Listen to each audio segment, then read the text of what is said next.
Chers frères et sœurs, que signifie de profaner le nom de Dieu? Certains sont arrivés à la conclusion que cela signifie que vous devez reconnaître l'existence d'un nom particulier pour Dieu qui doit être utilisé dans une langue spécifique, et nous y faisons parfois référence comme le mouvement des noms sacrés ou la croyance des noms sacrés. Selon cette pensée, il semblerait que l'utilisation de certains noms de Dieu en langue hébraïque serait d'une certaine manière plus sacrée que d'autres noms de Dieu utilisés dans d'autres langues. Ce n'est probablement pas une question déroutante pour la plupart d'entre nous, heureusement, mais il est probable qu'à un moment donné, la plupart d'entre nous seront confrontés à quelqu'un qui adhère à cette mouvance. Cette personne peut penser avoir découvert une vérité importante, et cela devient un point crucial pour elle. Ce genre de question revient souvent dans les correspondances personnelles, et certains de nos invités aux conférences du monde de demain en parlent également. Il est enfin important pour nous d'examiner cette question sous un autre angle, car le problème des noms sacrés ou des soi-disant noms sacrés que ce mouvement met de l'avant peut être mêlé à certaines vérités, telles que l'observance du sabbat. Je vais maintenant citer Wikipédia, cette grande source de savoir et de sagesse, sous la rubrique « Mouvement des noms sacrés ». Le mouvement des noms sacrés est un mouvement au sein de l'adventisme qui se préoccupe de mettre l'accent sur l'utilisation du nom hébreu de Dieu. Influencé par Clarence Orville Dodd, le mouvement considère que l'utilisation du nom de Dieu est aussi importante que les fêtes juives. Les adeptes du mouvement des noms sacrés observent aussi généralement un grand nombre de lois et de cérémonies de l'Ancien Testament, comme le sabbat du 7e jour, les fêtes de la Torah et les lois de l'alimentation. Le mouvement rejette également la doctrine de la Trinité, qu'il considère comme non biblique. Il est donc opportun de souligner que, puisque certains d'entre eux acceptent le sabbat, certains d'entre eux acceptent les jours saints et les lois alimentaires, il peut sembler qu'ils ne sont pas si éloignés de nous. Certes, ils n'acceptent pas tous le sabbat, mais le lien est suffisamment fort pour que, de temps à autre, les gens soient pris au dépourvu. Il convient de noter leur histoire et leurs origines, et je poursuis dans l'article de Wikipédia. Le mouvement des noms sacrés est né au début du 20e siècle de l'Église de Dieu du 7e jour. Ce mouvement n'est pas né de l'Église de Dieu du 7e jour, mais il y avait un lien.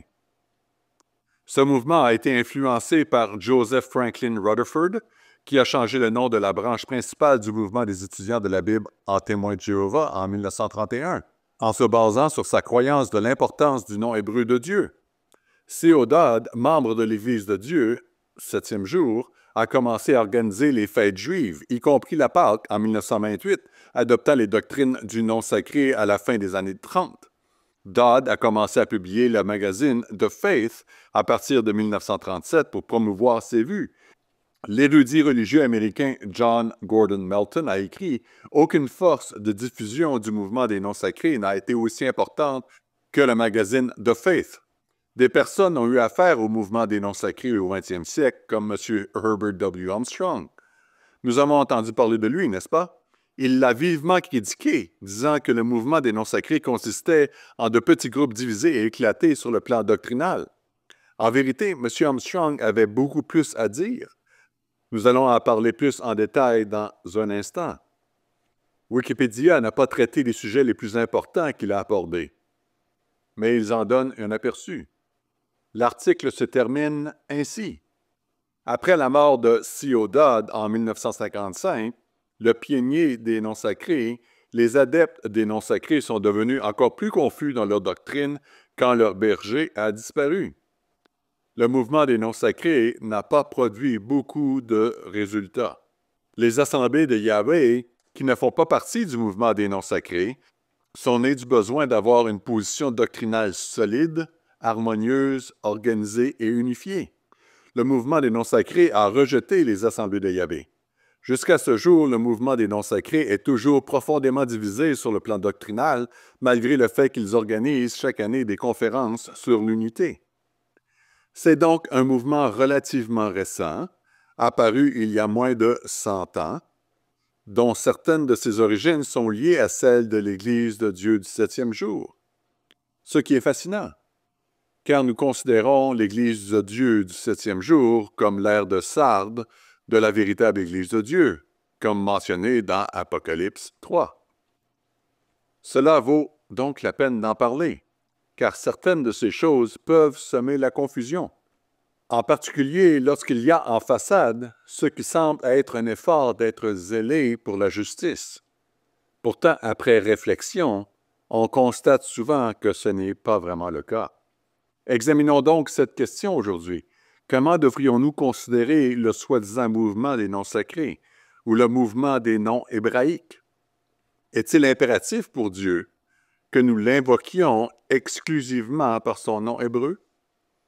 Et quel est le sens de son nom pour nous au sein de l'Église actuellement?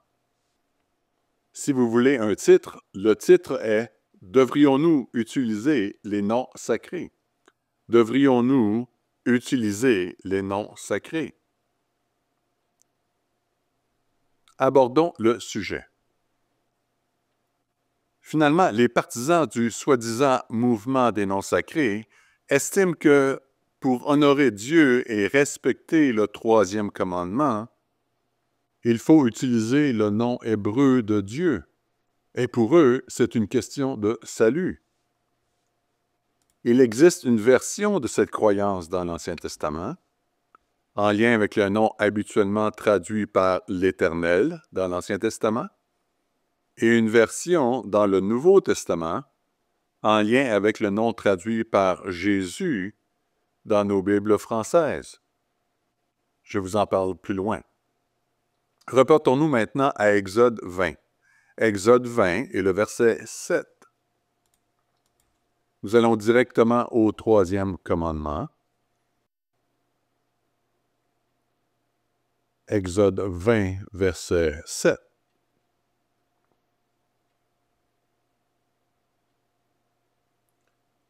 Tu ne prendras point le nom de l'Éternel ton Dieu en vain, car l'Éternel ne laissera point impuni celui qui prendra son nom en vain. Par conséquent, il est évident que nous ne devons pas utiliser le nom de Dieu en vain. Nous ne devons pas l'utiliser de manière profane.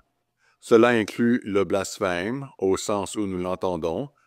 Il est aussi question de ne pas l'utiliser à des fins inutiles.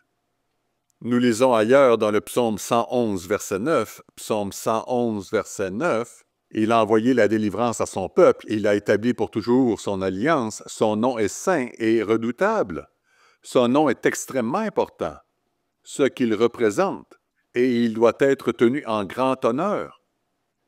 En vérité, frères et sœurs, des exclamations telles que « Ô mon Dieu » ou « Ô mon doux » peuvent s'échapper de notre bouche sans effort, car elles sont si répandues dans notre société, que ce soit sur les réseaux sociaux, à la télévision ou au cinéma. Elles peuvent même nous influencer lorsque nous nous laissons aller à des habitudes de langage peu appropriées.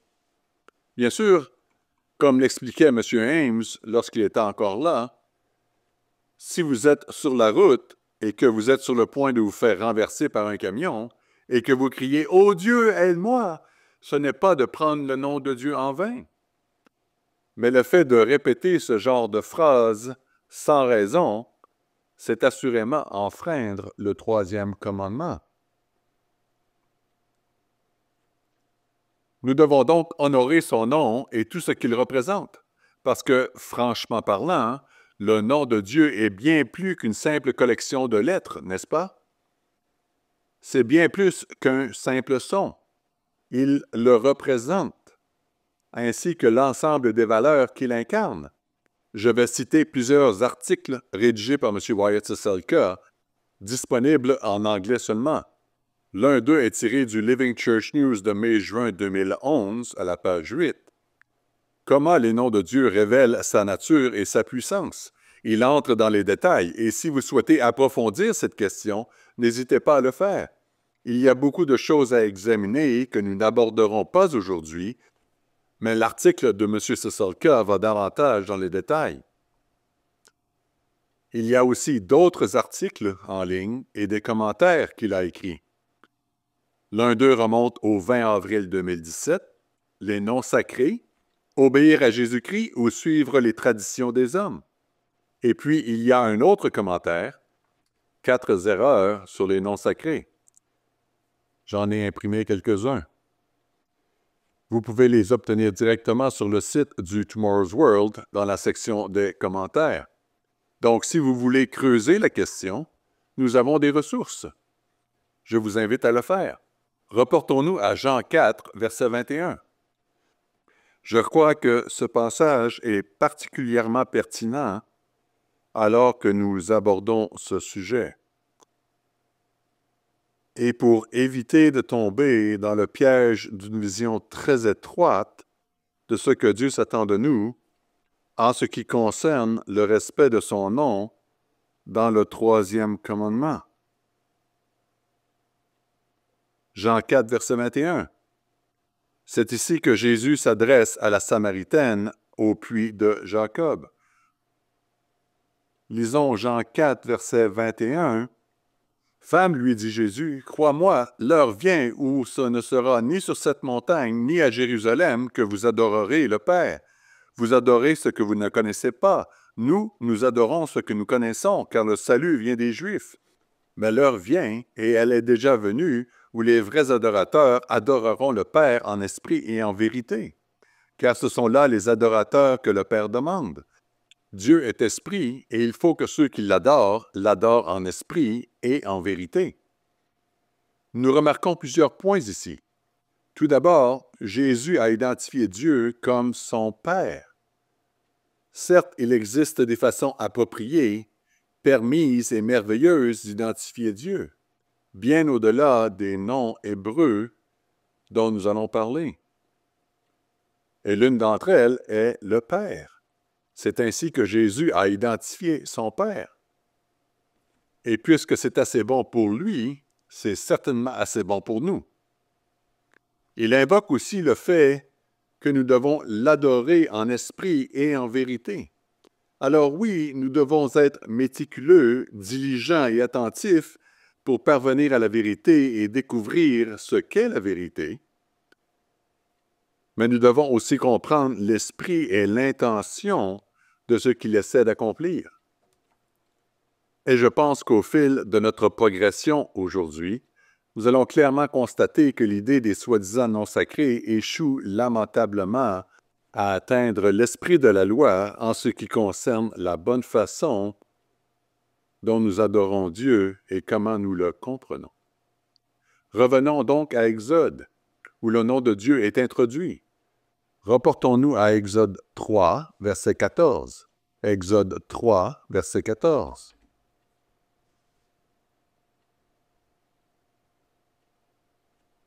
Vous vous souvenez quand Dieu a appelé Moïse dans le désert et lui a parlé de délivrer les Israélites?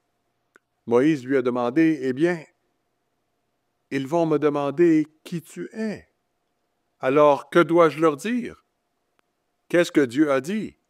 Exode 3, verset 14. Dieu dit à Moïse, « Je suis celui qui suis. » Et il ajouta, « C'est ainsi que tu répondras aux enfants d'Israël, celui qui s'appelle « Je suis » m'a envoyé vers vous. » Le mot « je suis » est la traduction du mot hébreu qui signifie simplement « être ». J'existe, je suis. J'ai toujours été et je serai toujours. C'est ainsi qu'il s'est défini. Il a dit, « Voici qui je suis. Dis-leur, je suis m'a envoyé vers vous. » Poursuivons avec Exode 6, verset 1. Exode 6, verset 1. L'Éternel dit à Moïse, « Tu verras maintenant ce que je ferai à Pharaon.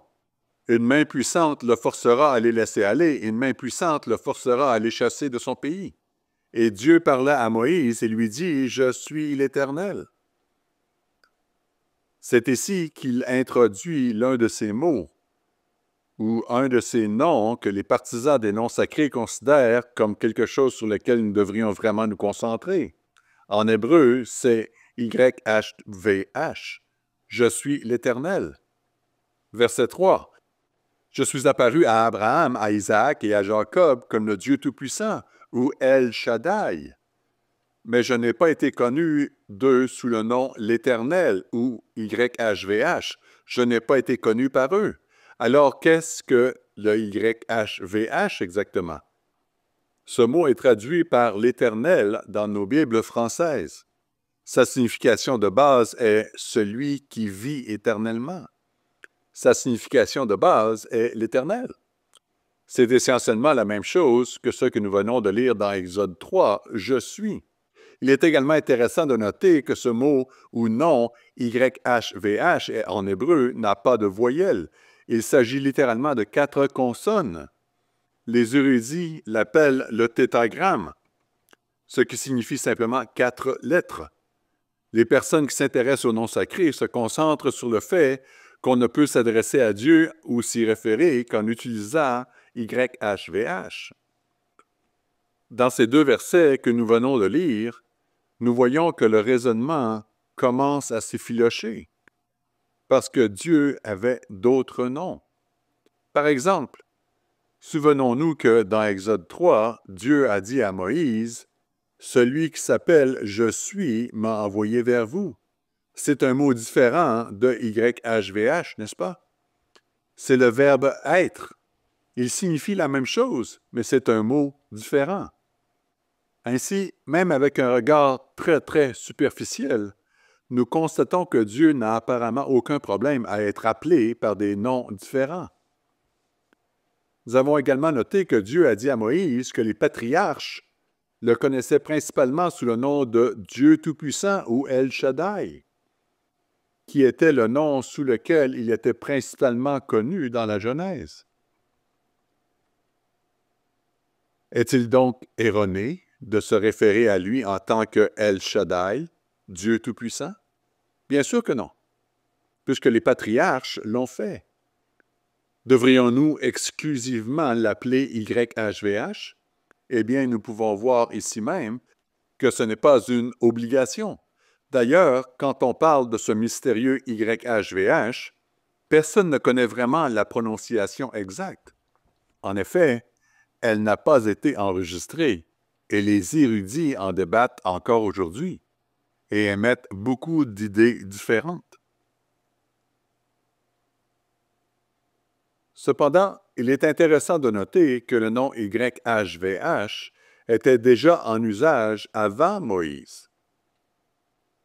Par exemple, lorsque Abraham était sur le point de sacrifier Isaac, après qu'on lui ait dit de ne pas le faire et d'offrir à la place un bélier, il est dit dans Genèse 22, verset 14, Genèse 22, 14, Abraham donna à ce lieu le nom de Yahvé-Jiré. Littéralement, Yahvé ou YHVH, Yiré ou Yahvé-Yiré. C'est pourquoi l'on dit aujourd'hui « À la montagne de l'Éternel, il sera pourvu ». Ce n'est donc pas que le nom de YHVH n'était pas connu par les patriarches auparavant, mais il semble qu'il n'ait pas été mis en valeur. Il n'était pas connu de la même manière. Peut-être avec la puissance, les merveilles et les miracles dont Dieu a fait preuve lorsqu'il fit sortir Israël d'Égypte. Quoi qu'il en soit, rien n'indique, même dans une très courte introduction à cette question, que le fait d'utiliser l'un ou l'autre de ces noms est important. Poursuivons notre lecture dans Jean 8, verset 56. Jean 8, verset 56, où nous allons constater que Jésus s'est identifié comme étant le même être. Jean 8, verset 56. La version Osterwald nous dit, alors qu'il s'adresse aux pharisiens qui le provoquaient, Jean 8, 56, « Abraham, votre père, a tressailli de joie de ce qu'il verrait mon jour. Et il l'a vu, et il s'est réjoui. » Les Juifs lui dirent, « Tu n'as pas encore 50 ans, et tu as vu Abraham. » Jésus leur dit, en vérité, je vous le dis, avant qu'Abraham fût, je suis. Et vous connaissez l'histoire. Alors ils prirent des pierres pour les jeter contre lui. Mais Jésus se cacha et sortit du temple, passa au milieu d'eux, et ainsi il s'en alla. Réfléchissons un instant. Jésus parlait du même concept. L'idée d'un être qui vit éternellement, qui était, qui est et qui vivra à l'avenir. Et dans ce verset, Jean rapporte en grec les paroles du Christ sous la forme de ego émi. Ego émi. Nous ne savons pas s'il a prononcé ces paroles en araméen ou en hébreu. Il a probablement parlé en araméen. C'était la lingua franca de l'époque.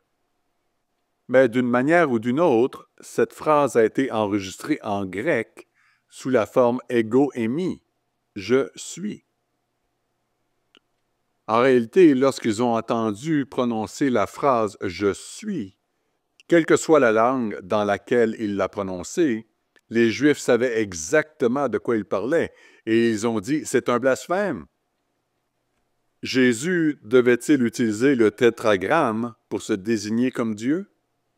Eh bien, les mots inspirés qui furent conservés étaient en grec « ego émi ». Voici ce que M. John O'Guinn écrit dans un article que nous mettons à la disposition de ceux qui le demandent, sous le titre « La vérité au sujet des noms sacrés ». Si vous voulez approfondir le sujet, il s'agit d'une réimpression très, très utile que nous mettons à la disposition de ceux qui en font la demande. À la 3e page, sous le titre « Quel est le nom du Créateur ?», il écrit « Les adhérents de la doctrine des noms hébreux disent que le véritable nom de Dieu est le tétragramme, YHVH. Puisqu'originalement, l'hébreu s'écrivait sans voyelle, il existe parfois des désaccords au sujet de la prononciation de ces mots. C'est précisément ce qui se produit dans ce cas particulier. Les différentes factions du mouvement des noms sacrés sont incapables de s'entendre au sujet de la prononciation exacte du tétragramme. Bien que la majorité sont en faveur de Yahvé, d'autres préfèrent Yahvé, et d'autres encore utilisent des variations subtiles. Les érudits sont en désaccord quant à la prononciation exacte de ce nom, car à la fin de l'époque de l'Ancien Testament, les Juifs, animés d'un respect superstitieux, ont complètement cessé de le prononcer. Ils sont devenus si obsédés par la peur de prendre le nom de Dieu en vain qu'ils ont mis fin à son utilisation. Il en résulte qu'avec le temps, la prononciation appropriée est devenue incertaine. Tout l'argument s'écroule, donc, parce que nous ne savons tout simplement pas comment prononcer ce nom. C'est très simple. Nous ne le savons pas. C'est intéressant comment Dieu a inspiré Paul dans Romains 3, verset 1, à écrire. Romains 3, verset 1, « Quel est donc l'avantage des Juifs ou quelle est l'utilité de la circoncision? Il est grand de toute manière, et tout d'abord en ce que les oracles de Dieu leur ont été confiés. Ainsi, Dieu a préservé la vérité par l'intermédiaire des Juifs. Ne pensez-vous pas que s'il était important de savoir exactement comment prononcer le seul vrai nom de Dieu de l'Ancien Testament, Dieu l'aurait également préservé? Il aurait pu le faire. C'était tout à fait possible. Mais il ne l'a pas fait. Pourtant, il a préservé les oracles de Dieu par l'intermédiaire des Juifs afin que nous ayons tout ce dont nous avons besoin pour atteindre le salut, pour découvrir la vérité, pour comprendre les lois, pour connaître les commandements et même pour saisir le sens des paroles de Jésus-Christ et comment nous pouvons être pardonnés de nos péchés. Dieu avait certainement la capacité d'enregistrer et de préserver la prononciation de son nom, si elle était importante. Et c'est là le point. Ce n'est pas important. Donc, tout au long de ce sermon, nous parlerons de quelque chose qui n'est pas important. Soyez indulgents avec moi. Le problème, c'est que parfois les gens s'accrochent à ces détails. Et donc, en ce sens, c'est important. Reportons-nous maintenant à Matthieu 22. Matthieu 22, verset 35. Voici une autre déclaration de Jésus-Christ. Matthieu 22, verset 35.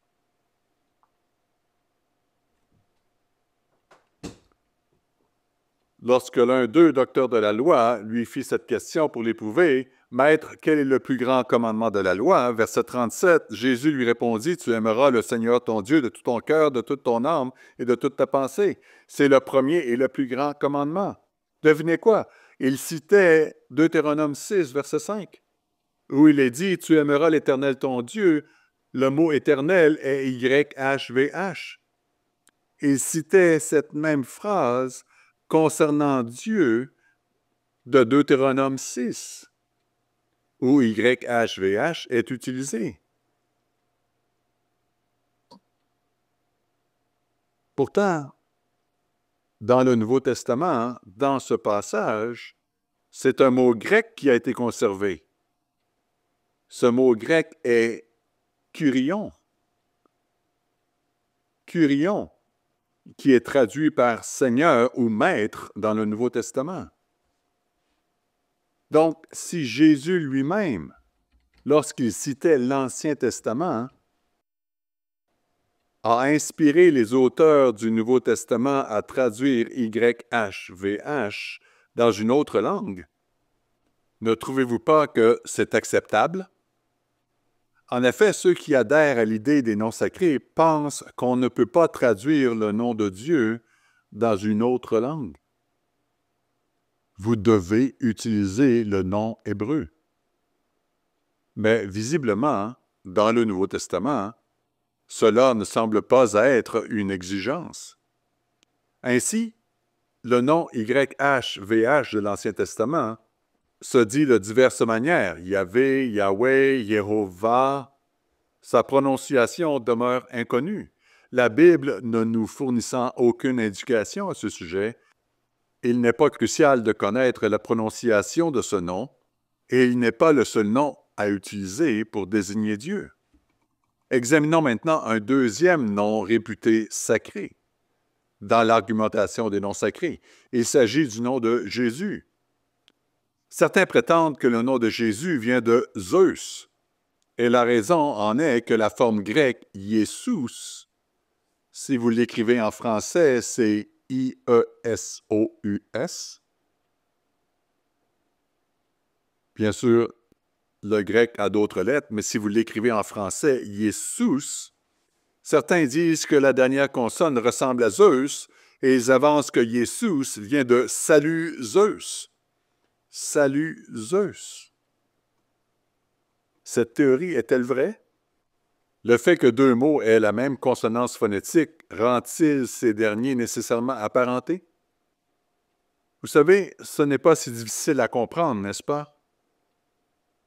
Je veux dire que nous avons toutes sortes de mots anglais qui partagent un son avec d'autres langues.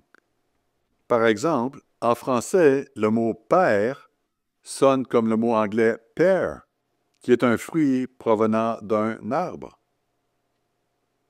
Y a-t-il un lien entre père et poire? Non.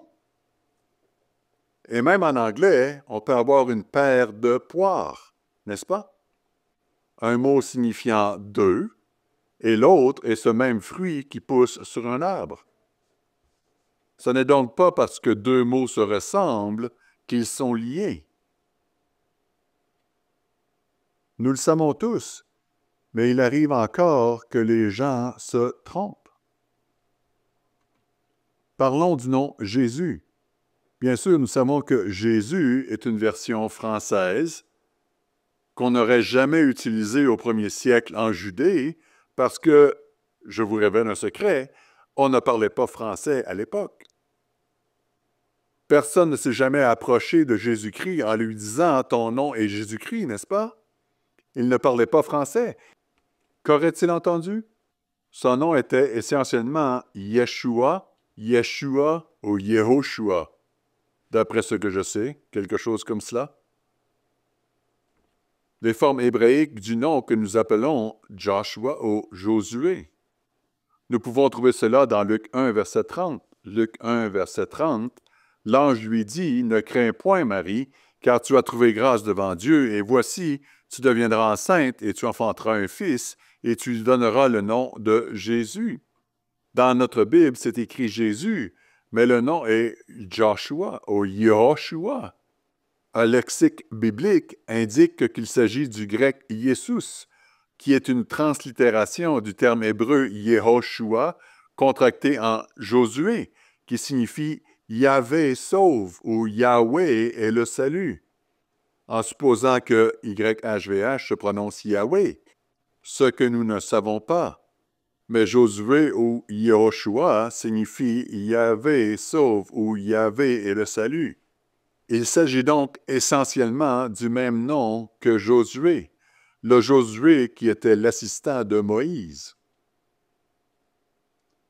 Mais il est intéressant de noter que dans la Septante, qui est la traduction grecque de l'Ancien Testament, la traduction grecque des Écritures hébraïques qui a été réalisée bien avant le 1er siècle, les traducteurs, devinez quoi? Lorsqu'ils ont traduit le premier chapitre du livre de Josué, qui parle de l'homme Josué, l'assistant de Moïse, devinez comment ils ont traduit son nom en grec. Jesus. Jesus. Par conséquent, il n'y a aucune justification pour que les traducteurs juifs des Écritures hébraïques en grec disent « Comme nous saluons Zeus ». Nous allons nommer l'assistant de Moïse Josué Jesus, n'est-ce pas?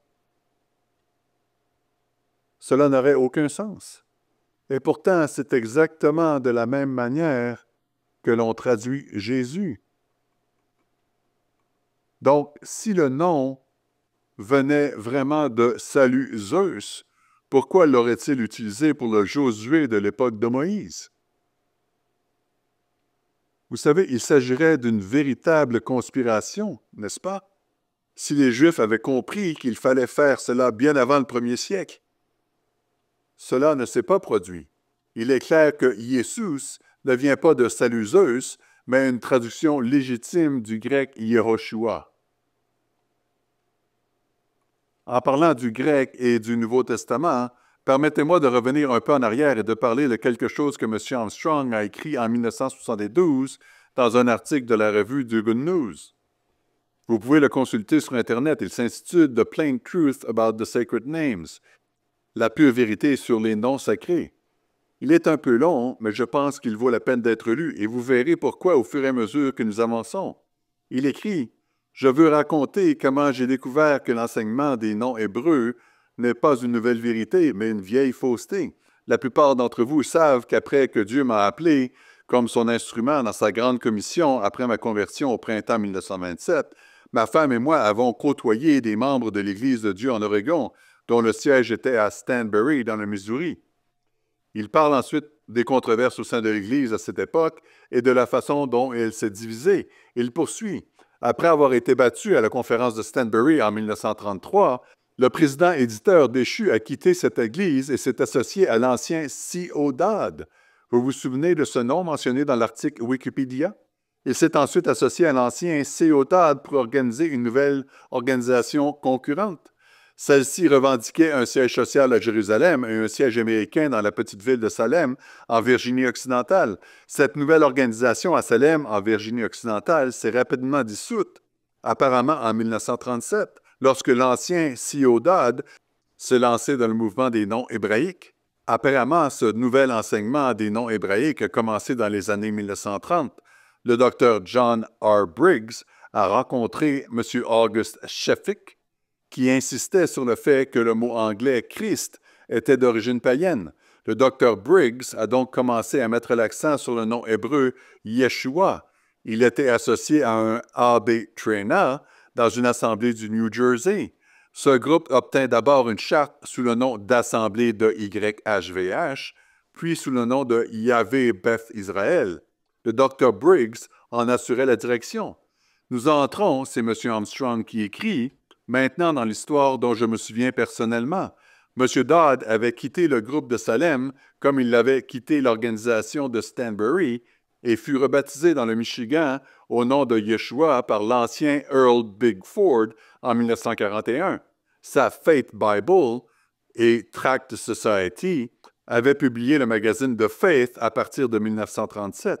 Je recevais le magazine The Faith assez régulièrement et je me souviens des articles de M. Trena sur le fait de prononcer ou d'écrire le nom de Dieu ou du Christ uniquement en hébreu, ce qu'il appelait bien sûr les noms sacrés. M. Dodd et moi avons discuté de cette nouvelle doctrine au téléphone. Donc, le C.O. Dodd mentionné plus tôt dans l'article de Wikipédia, M. Armstrong va maintenant parler d'une conversation qu'il a eue avec lui au téléphone. C'est fascinant. Il raconte « Je lui ai dit, autant que je puisse me souvenir des mots, Elder Dodd, vous savez comment toutes les preuves prouvent que le Nouveau Testament a été écrit à l'origine en langue grecque. Il a été inspiré par la parole vivante de Dieu, Jésus-Christ, par l'intermédiaire du Saint-Esprit. Et par l'inspiration du Saint-Esprit, le nom de Jésus et de Dieu ainsi que les titres ont été inspirés pour être écrits en langue grecque et non en hébreu. De plus, une grande partie du Nouveau Testament contient des citations de l'Ancien Testament. Et lorsque ces passages de l'Ancien Testament contiennent des noms ou des titres de Dieu, le Saint-Esprit les a inspirés pour qu'ils soient écrits dans le Nouveau Testament en langue grecque. Je ne peux pas changer ou pervertir ce qui a été inspiré par le Saint-Esprit. Le pouvez-vous? M. Armstrong avait une façon unique de dire les choses. Pendant un moment, Elder Dodd a semblé confus. Après quelques hésitations, il a dit « Alors, je pense que le Nouveau Testament doit avoir été originellement inspiré et écrit en langue hébraïque, et les copies grecques du Nouveau Testament doivent être des traductions erronées et non inspirées. » J'ai répondu « Elder Dodd, vous rendez-vous compte de ce que vous dites? Toutes les autorités savent que les seules copies des écrits originaux qui ont été conservées sont en grec et qu'il n'y en a absolument aucune en hébreu. Vous dites, comme argument, sans aucune autorité, qu'il n'y a pas de copie des écrits originaux inspirés du Nouveau Testament et que les seules copies sont erronées? Et si elles sont erronées partout où le nom de Jésus ou de Dieu sont mentionnés, comment pouvons-nous savoir qu'elles ne sont pas erronées à bien d'autres endroits? Nous n'avons donc pas de parole de Dieu sûre pour les Écritures du Nouveau Testament, mais seulement des traductions non inspirées. Peut-être que les traductions en grec ont été inspirées, a-t-il suggéré. Puis M. Armstrong continue. Si cela s'est produit, alors le Saint-Esprit a inspiré les traductions qui écrivent les noms de Jésus et de Dieu en grec et non en hébreu. Elder Dodd était maintenant vraiment confus. Il n'avait pas de vraie réponse, mais il a continué dans ce faux enseignement sans s'en préoccuper, pour autant que je sache. Voyez-vous ce que M. Armstrong essayait d'expliquer? Il faisait valoir que, d'après toutes les preuves dont nous disposons, le Nouveau Testament a été préservé en grec. Il a été écrit en grec. Il existe un livre intitulé « Evidence that Demands a Verdict » by Joss McDowell qui explique que nous avons 5686 manuscrits ou parties de manuscrits du Nouveau Testament en grec, toujours existants aujourd'hui. Devinez combien il y en a en hébreu? Il n'y en a aucun. Il n'y a pas de manuscrit en hébreu.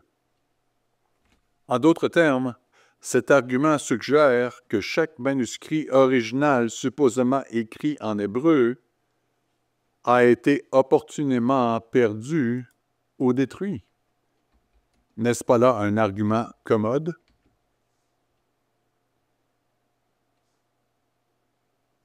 Parlons un peu de l'utilisation du grec dans le Nouveau Testament. Reportons-nous à Colossiens chapitre 4. Colossiens chapitre 4. Quand nous réfléchissons à l'importance de ce point, nous devons nous rappeler, dans l'histoire, qu'après l'hellénisation du monde connu, souvenons-nous d'Alexandre le Grand, qui a conquis tout le Moyen-Orient jusqu'en Inde.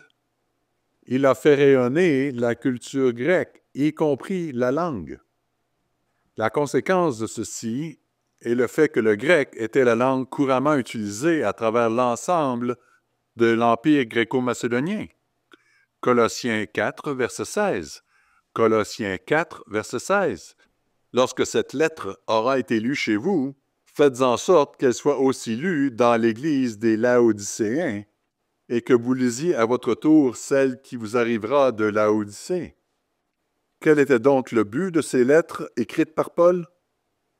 Qu'elles soient lues dans les églises. Quelle était la nature de l'Église à Colosse? Colossiens 2, verset 13 nous dit, Colossiens 2, verset 13, « Vous qui étiez morts par vos offenses et par l'incirconcision de votre chair, il vous a rendus à la vie avec lui, en nous faisant grâce pour toutes nos offenses. » Il s'agissait d'une congrégation de païens. Ce n'était pas une congrégation juive. Il y avait peut-être quelques juifs parmi eux, mais c'était avant tout une assemblée de païens, car il leur parle de leur incirconcision. Pensez à ceci. Cette lettre, ainsi que la lettre aux Laodicéens, devait être lue à l'Église. Et si vous allez dans Colossiens 1, verset 1, Colossiens 1, verset 1, Paul commence cette lettre en disant au verset 1, « Paul, apôtre de Jésus-Christ par la volonté de Dieu, et le frère Timothée, aux saints et fidèles frères en Christ qui sont à Colosse. Que la grâce et la paix vous soient données de la part de Dieu notre Père. »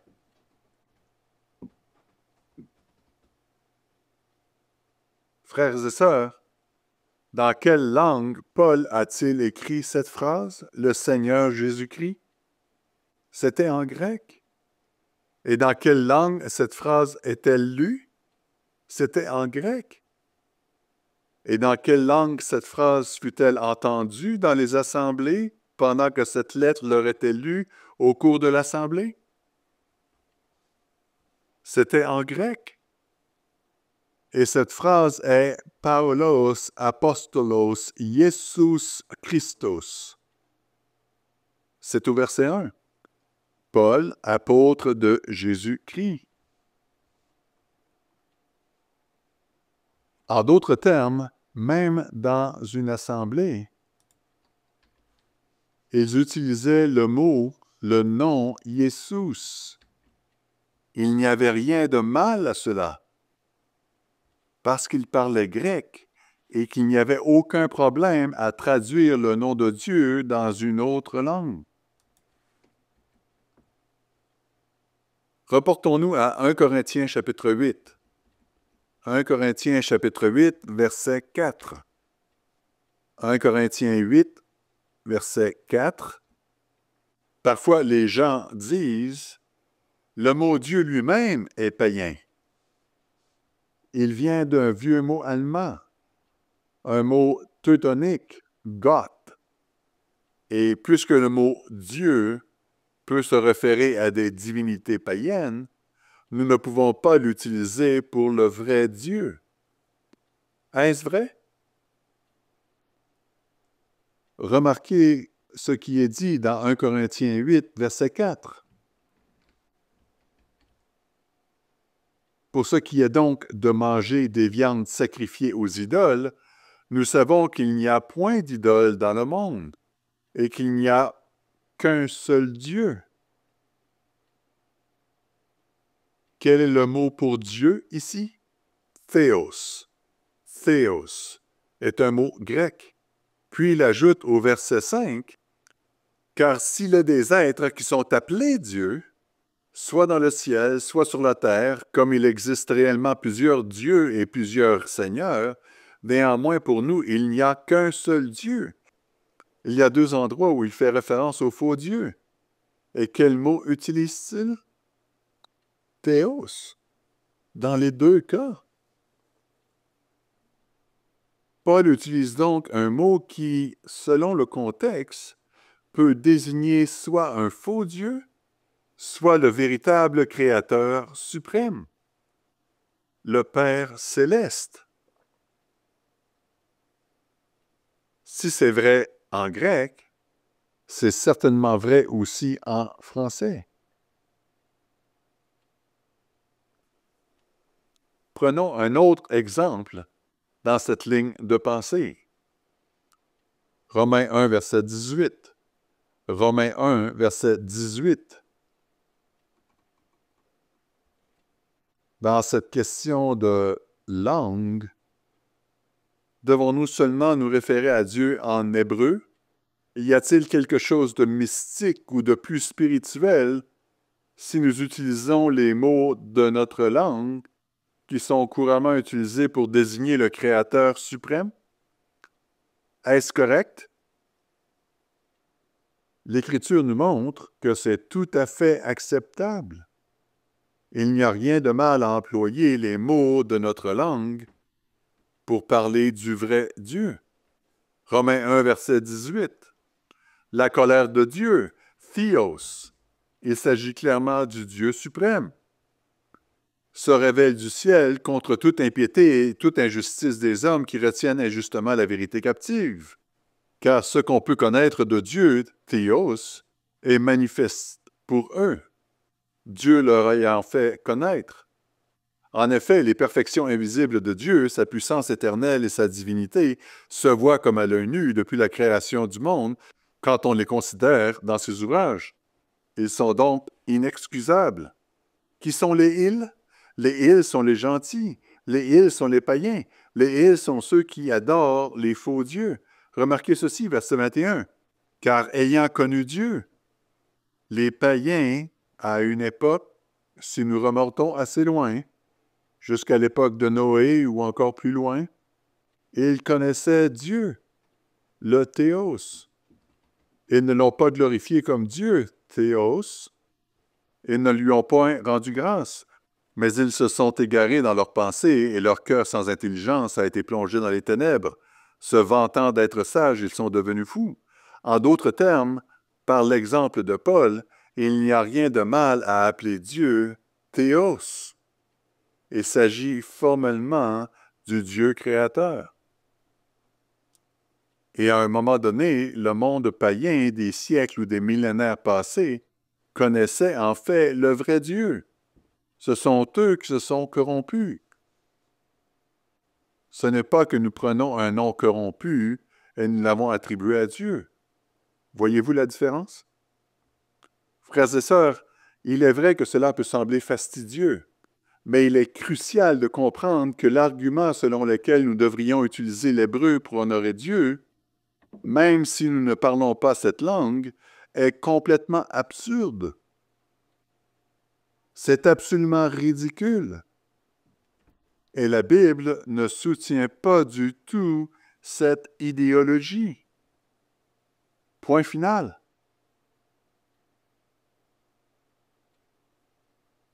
Donc, qu'est-ce que cela signifie pour nous? Maintenant que j'ai terminé l'introduction, nous avons beaucoup parlé de ce que nous ne devrions pas faire. Il est temps d'aborder ce que nous devrions faire.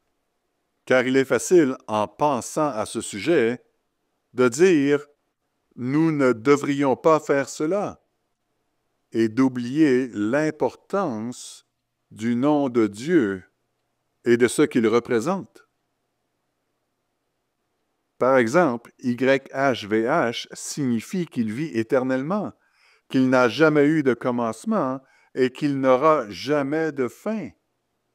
N'êtes-vous pas reconnaissant pour cela?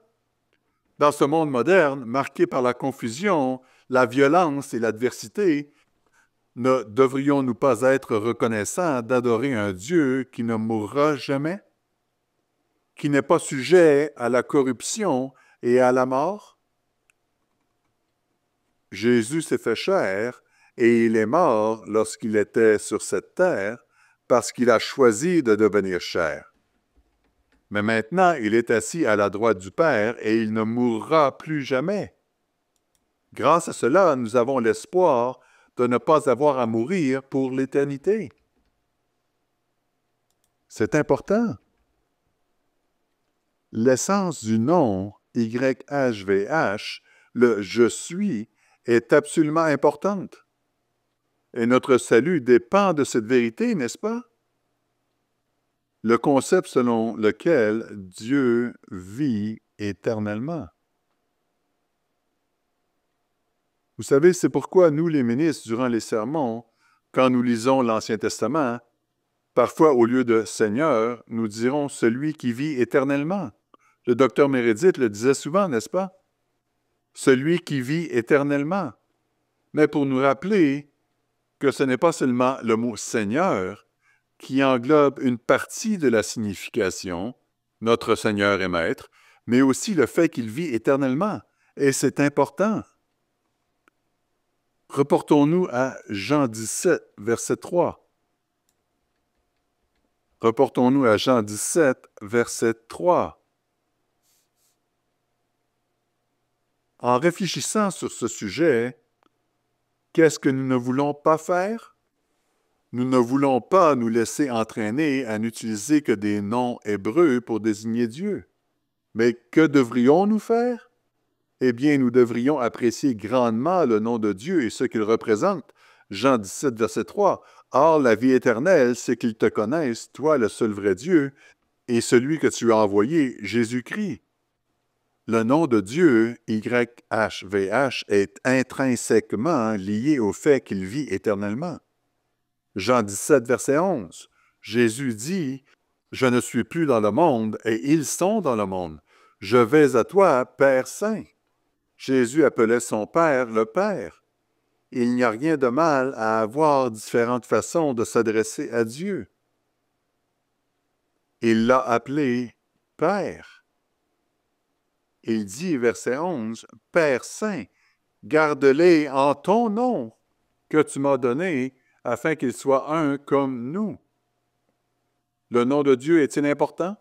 Absolument. Il a apposé son nom sur l'Église, vous le savez. L'Église appartient à Dieu, c'est l'Église de Dieu. Ce n'est pas une chose insignifiante. Nous lisons également que nous allons porter son nom. Lorsque nous nous attardons à décortiquer le nom de Dieu, il y a toutes sortes de choses dans la Bible qui nous montrent à quel point il est important. Je sais que je m'adresse aux membres de l'Église, mais lorsque nous pensons à ces soi-disant noms sacrés, quelle distraction de la vérité! Quelle distraction que de s'acharner sur une langue particulière et un nom particulier au lieu de comprendre l'essence de ce que ce nom représente. Jean 17, verset 25.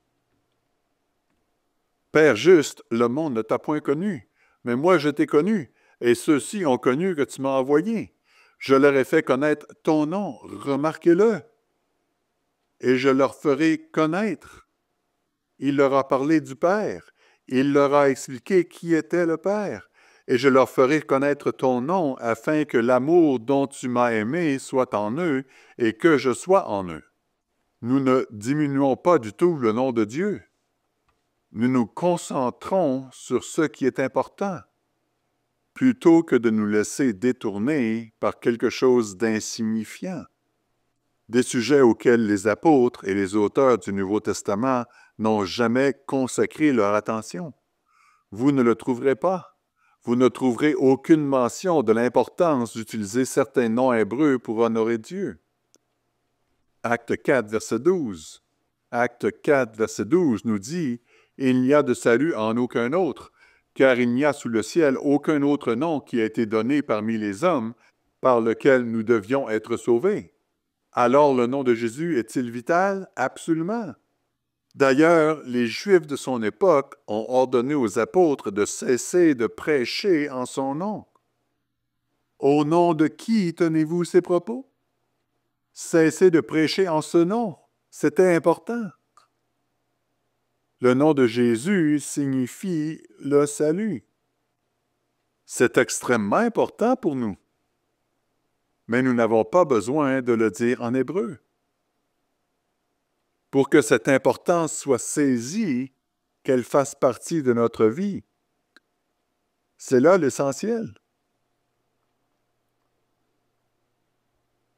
Je dois dire que lorsque nous lisons sur le soi-disant mouvement des noms sacrés, ce qu'ils disent, c'est, bien sûr, nous reconnaissons que le nom représente la grandeur, la puissance et la majesté de Dieu. Bien sûr, nous le reconnaissons. Et c'est ce qu'ils diront. Le problème est que le son, le langage, le nom lui-même devient si important qu'il éclipse la substance du sens. C'est pourquoi dans la Bible, nous ne voyons aucune instruction sur la nécessité de s'adresser à Dieu dans une langue particulière. M. Armstrong disait toujours « Tenez-vous-en au tronc de l'arbre, ne construisez pas sur les brindilles. » Et il s'agit d'un argument classique rachitique comme les brindilles. Colossiens 3, verset 17. Colossiens 3, verset 17. Et quoi que vous fassiez en parole ou en œuvre, faites tout au nom du Seigneur Jésus en rendant par lui des actions de grâce à Dieu le Père. Nous arrivons donc à un point de notre vie où nous commençons à comprendre que chaque pensée, chaque action, chaque parole, comme il est dit dans 2 Corinthiens 10, nous amenons toute pensée captive à l'obéissance de Christ. Tout ce que nous faisons devrait et doit être guidé par notre Sauveur et fait au nom du Seigneur Jésus-Christ, car nous lui appartenons. Il est intéressant de noter que Jésus a prédit que la tromperie deviendrait de plus en plus grave jusqu'à la fin. Mais il est également intéressant de noter que Jésus n'a pas prédit qu'il y aurait de faux enseignants utilisant le mauvais nom de Dieu. Il a plutôt dit qu'il y aurait de faux enseignants qui utiliseraient son nom, mais faussement, n'est-ce pas? Matthieu 24, verset 5. Matthieu 24, verset 5. « Car plusieurs viendront en mon nom, et ils séduiront beaucoup de gens. » Il n'a pas dit « plusieurs viendront et ils porteront un mauvais nom, et à cause de cela, ils séduiront beaucoup de gens. » Non, il a dit « plusieurs viendront en mon nom et auront un message erroné. » C'est à cela que nous devons veiller.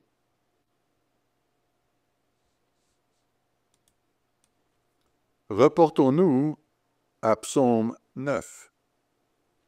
J'allais dire chapitre 9, mais j'ai entendu la voix de M. Ames au fond de ma mémoire. Les psaumes n'ont pas de chapitre, ce sont des psaumes. Reportons-nous à Psaume 9. Psaume 9, verset 2. Psaume 9, verset 2. « Je louerai l'Éternel de tout mon cœur. Je raconterai toutes tes merveilles. Je ferai de toi le sujet de ma joie et de mon allégresse. Je chanterai ton nom, Dieu très haut. » On trouve le nom de Dieu partout dans la Bible. Et même lors de nos cantiques aujourd'hui, nous louons son nom. Dans nos prières, nous ne nous contentons pas de dresser une liste de nos besoins. Oui, nous nous adressons à lui pour nos besoins, mais nous louons aussi son nom dans nos prières. Nous le remercions du fond du cœur. Verset 8. « L'Éternel règne à jamais, il a dressé son trône pour le jugement. Il juge le monde avec justice, il juge les peuples avec droiture. L'Éternel est un refuge pour l'opprimé, un refuge au temps de la détresse. » Notez attentivement le verset 11. « Ceux qui connaissent ton nom se confient en toi. Car tu n'abandonnes pas ceux qui te cherchent, ô Éternel. » Ceux qui connaissent ton nom. Encore une fois, nous vivons à une époque dangereuse. Nous voyons nos nations sur une pente dangereuse. Nous pouvons potentiellement les voir s'effondrer, et nous pouvons voir que cela ne prendra pas beaucoup de temps. Quelle est l'importance pour nous qui vivons à cette époque de vraiment connaître le nom de Dieu? Cela signifie que nous sommes proches de lui, que nous entretenons une relation avec lui, que nous marchons à ses côtés. Nos cœurs et nos esprits sont tournés vers lui. Il est notre centre d'intérêt, il a notre attention.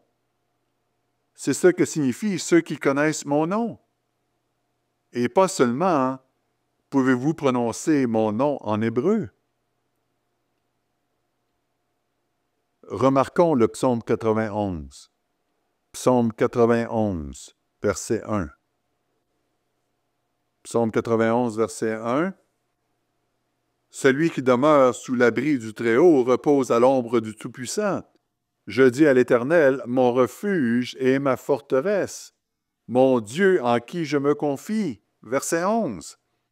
Car il ordonnera à ses anges de te garder dans toutes tes voies.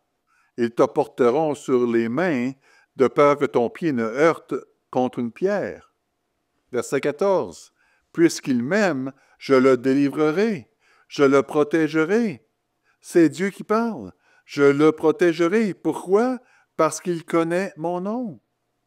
Frères et sœurs, est-il important de comprendre le sujet, l'idée et le concept du nom de Dieu? Absolument. C'est vital. C'est au cœur de tout ce que nous croyons. Et nous allons porter ce nom. Mais ce n'est pas seulement un mot hébreu. Verset 14. Je le protégerai parce qu'il connaît mon nom. Il m'invoquera et je lui répondrai. Je serai avec lui dans la détresse. Je le délivrerai et je le glorifierai. Je le rassasierai de longs jours et je lui ferai voir mon salut. Nous devons connaître le nom de Dieu, ce qui signifie que nous devons le connaître personnellement. Nous devons marcher avec lui. Et peu importe que nous l'invoquions en anglais, en grec, en français, en suisse, ou pour ceux du Sud, avec un accent, peu importe la langue. J'ai vu M. Lyons ici et je n'ai pas pu résister. Il est intéressant de noter que lorsque Jésus était pendu au bois, qu'a-t-il fait? Dans ses dernières heures, il a dit « Abba, Père ». Il a appelé son Père. Il n'a pas utilisé le mot prescrit YHVH. Il l'a appelé son Père. Probablement en araméen, qui était la langue parlée dans cette région à son époque. Si cela convient à Jésus, cela nous convient à nous aussi. Dieu nous a appelés à sa vérité. Ne nous laissons pas abuser par des arguments stupides. Et franchement, c'est ce dont il s'agit en fin de compte. Dans le livre d'Ézéchiel au chapitre 20, Ézéchiel chapitre 20, nous trouvons une prophétie concernant le futur. Nous avons commencé par parler dans Exode et Genèse. Et finalement, nous avons parlé des Israélites quittant l'Égypte.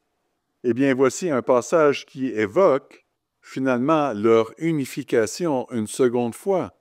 Ézéchiel 20, verset 38. Verset 38. « Je séparerai de vous les rebelles et ceux qui me sont infidèles. Je les tirerai du pays où ils sont étrangers, mais ils n'iront pas au pays d'Israël. Et vous saurez que je suis l'Éternel.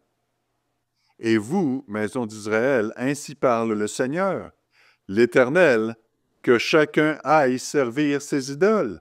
Mais après cela, vous m'écouterez. Et vous ne profanerez plus mon saint nom par vos offrandes et par vos idoles. » Comment profanons-nous le nom de Dieu? En utilisant un mauvais langage?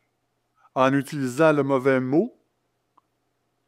Ou est-ce en ayant des idoles, qu'il s'agisse d'idoles physiques ou d'idoles du cœur? Comment profanons-nous le nom de Dieu?